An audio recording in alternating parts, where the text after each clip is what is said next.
Wow, this is awesome. Mike Lindell makes an offer of if anybody can prove him wrong that the election was interfered with, that he would give them $5 million. A Trump voter did so, and now he has to pay up. In 2021, months after Joe Biden had been sworn in as president, Mike Pillow, who'd been spreading conspiracy theories about the presidential election being stolen from Donald Trump, made a striking claim. He was so confident that he had evidence showing that China interfered in the 2020 presidential election, he offered a $5 million reward to anyone who could prove him wrong. The stunt was part of a cyber symposium he was hosting in August of 2021. He named the contest Prove Mike Wrong. Now, Mike, and if someone comes forward and says this is BS and I'm going to show you why, and he's going to show how what you're showing is not the truth and invalid, and you're going to give him the time to speak and show the evidence, this person will get $5 million, right? $5 million at that symposium. That'll be live streamed on TV. That's why we put up the $5 million, or I put up the $5 million myself. So he put out a legit public offer. So since he was proven wrong, he definitely does have to pay up on that, verbal contract. All right. Well, someone decided to take Mike up on that challenge. And now an arbitration panel has agreed that a man named Bob Zeidman did indeed prove Mike wrong.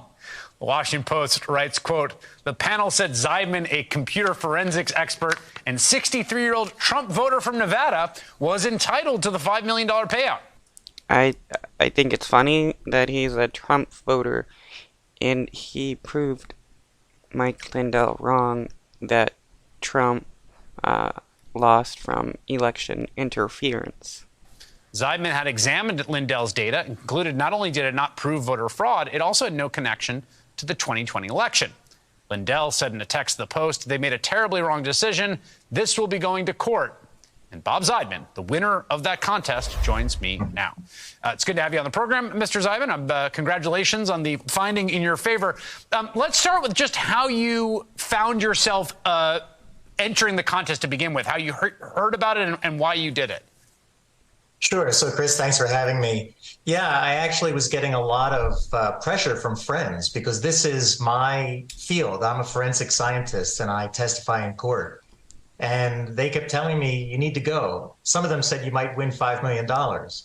And my response was that if he's offering $5 million, he's got the proof, so I'm not going to win it. And anyway, 3 days of a conference is not enough time to examine all the data that he was allegedly showing or presenting. But eventually I thought, well, this will be historic. In some sense or another, it'll be historic. Maybe it'll actually show that the election needs to be overturned. But whatever it shows, there'll be interesting people there and I'll get to meet them and hang out with them. So that's what initially gave me the incentive to go. So you do forensic analysis for a living. You had friends who said you should go. You went to the symposium. There's some group of files. Like what actually was the evidence here?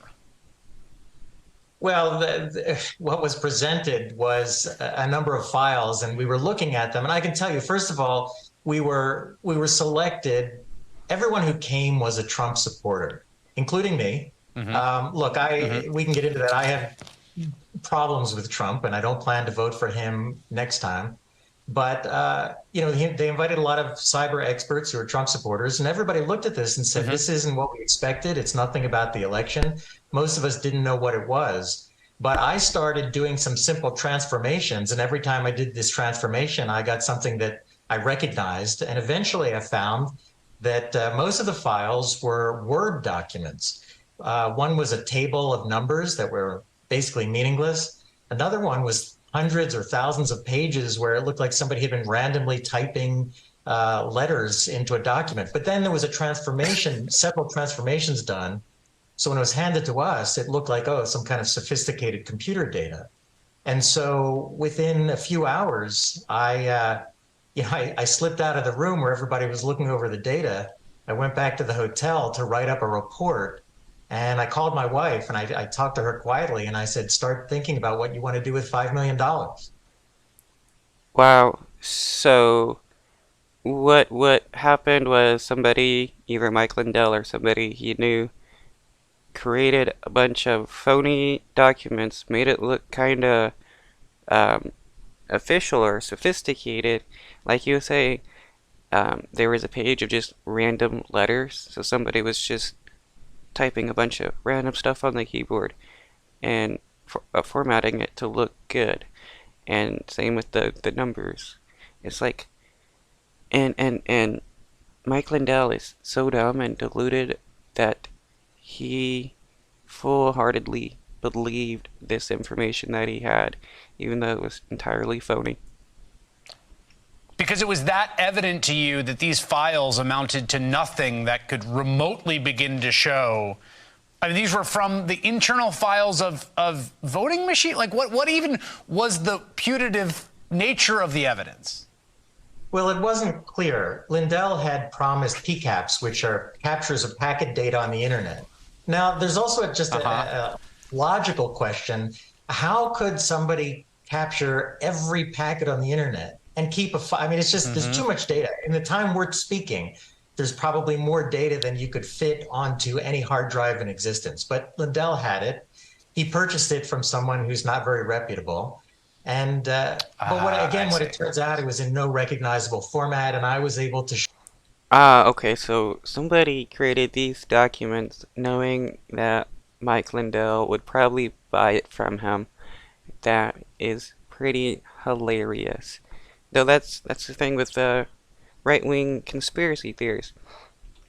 You can create up whatever you want and sell it to them, and they will think it's real because they want it to be real. They don't care if the information is an utter fabrication.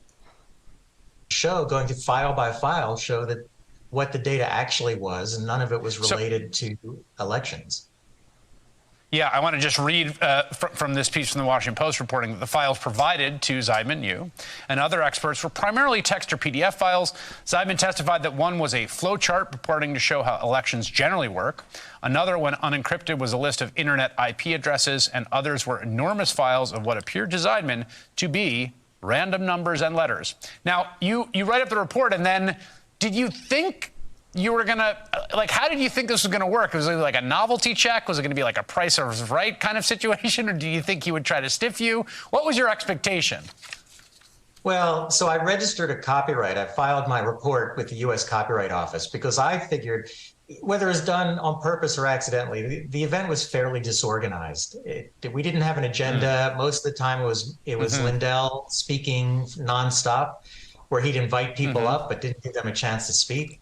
So I thought they'd lose it, and then I would challenge them that way. But instead, they actually kept it. It got to the right person, but they never responded until I found some lawyers to take my case, and we wrote to Lindell, and they said, "Oh no, he failed the challenge," and they sent back a couple of pages of explanation about why I failed the challenge.